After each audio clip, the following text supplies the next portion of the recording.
Good afternoon, Miss Neri Giselle. Good afternoon, ma'am. Okay, Miss Neri Giselle, can you tell me about yourself? I am Narigisel Padapat from Dipolog City, Zamboanga del Norte, ma'am. Okay, I have few questions for you to answer, so let's start. Why do you want to work as a maid?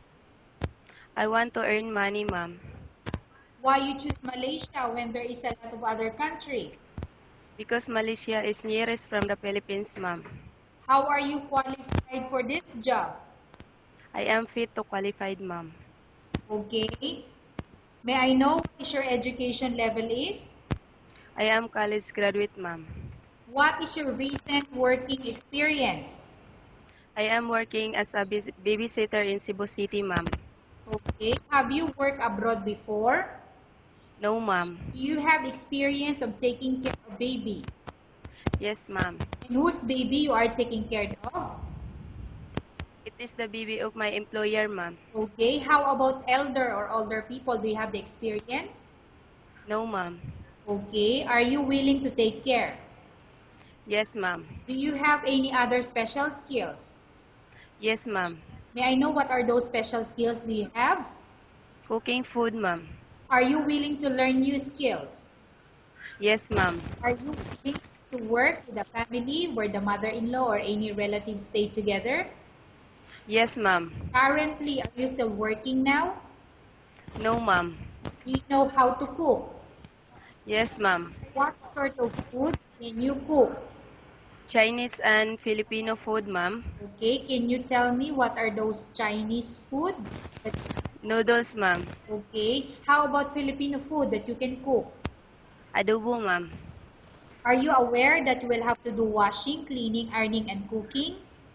Yes, ma'am. From all the house chores, like cooking, cleaning, ironing, washing, which do you like most? Cooking and washing, ma'am.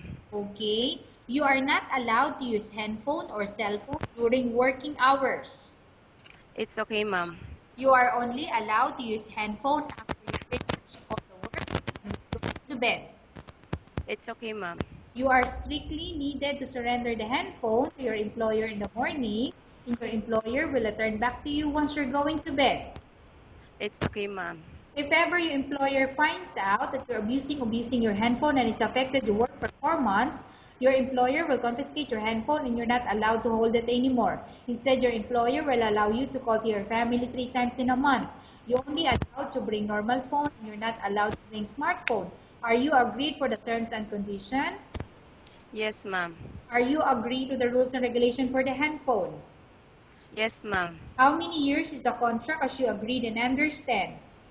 2 years, ma'am. Can you describe for me your ethics or your attitude? I am hardworking person, ma'am. How can you assure to us that you will work hard in Malaysia? I can assure you that I can finish my contract, ma'am, and follow their instruction, ma'am.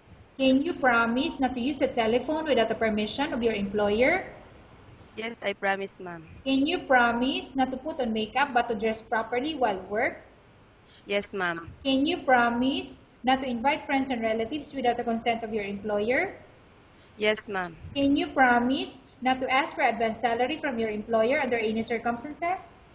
Yes, ma'am. Do you really understand of the rules and regulation of the agency? Yes, ma'am. Do you pay any placement fee for you to come to Malaysia to work as a maid? No, ma'am. Do you have any history of sickness, example breast cancer or any other illness? No, ma'am. Do you suffer from any skin diseases, allergy or physical defect? No, ma'am. Have you suffered from any serious illness? No, ma'am. Do you smoke? No, ma'am. Have you undergone any operation or surgery? No, ma'am. Are you medically fit? Yes, ma'am. Are you in any medication? No, ma'am. Are you allergic with any food? No, ma'am. Are you prepared to work for the employer of any race? Yes, ma'am. Are you prepared to eat the type of food taken by your employer? Yes, ma'am. Are you afraid of being left alone in the house?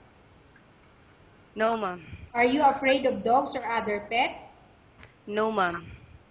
Can you promise to work according to instruction from your employer?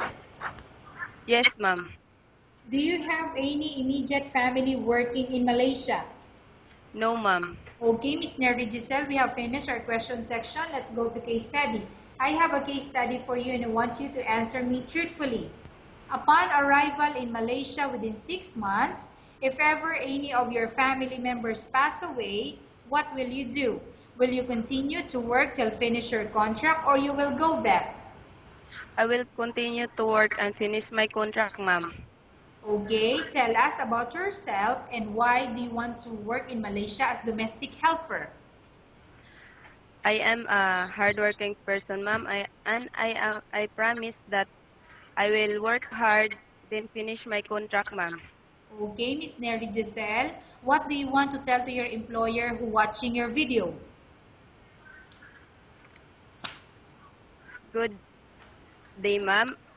And I can assure you that I will follow your rules and regulation in your house as my employer, and I am a hardworking person, ma'am.